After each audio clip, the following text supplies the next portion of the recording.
2 சட்டமன்ற தொகுதிகள் இருக்கின்றது.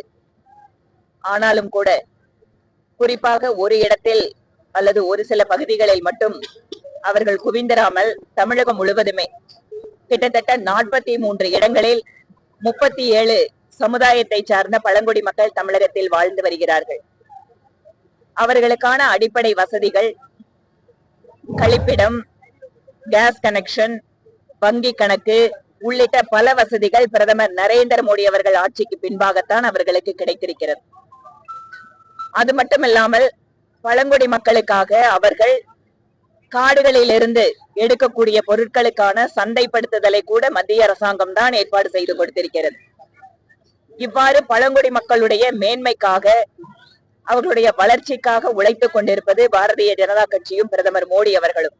அது மட்டுமல்ல, அதிகமாக பழங்குடி எம்பிக்களை பெற்றிருக்கக்கூடிய கட்சியும் பாரதிய ஜனதா கட்சி தான். இந்த நாட்டிலேயே உயர்ந்த பொறுப்பு இருக்கக்கூடிய ஜனாதிபதியாக இருப்பதும் பழங்குடி இனத்தை சார்ந்த ஒரு பெண்மணி.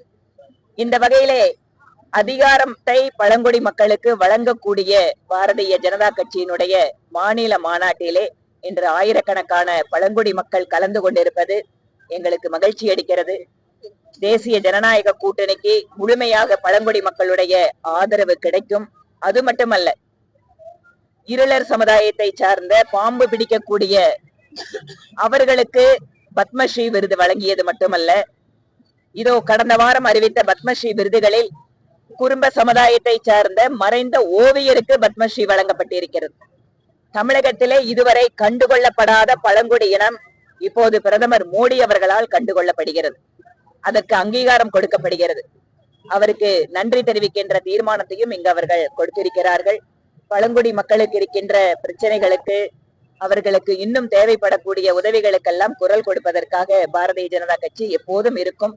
அவர்களுடைய ஒரு சில அடிப்படை தேவைகளுக்காக கொடுக்கக்கூடிய மனுக்களில் எல்லாம் மத்திய அரசாங்கம் சம்பந்தப்பட்டவை எல்லாமே உடனடியாக மத்திய அமைச்சருக்கு நாங்கள் எடுத்து செல்ல இருக்கிறோம். எங்களுடைய மாநில தலைவர் டாக்டர் சுமதி அவர்களும் அவரோடு இணைந்து பழங்குடி அணியை சார்ந்த நிர்வாகிகளும் பழங்குடி மக்களுடைய மேன்மைக்காக மருத்துவ முகாம்கள், மத்திய அரசாங்கத்தினுடைய திட்டத்தில் அவர்களை பதிவு செய்வது, அவர்களுடைய கலாச்சார விழாக்களை முன்னெடுப்பது என்று தொடர்ச்சியாக உழைத்துக் கொண்டிருக்கிறார்கள்.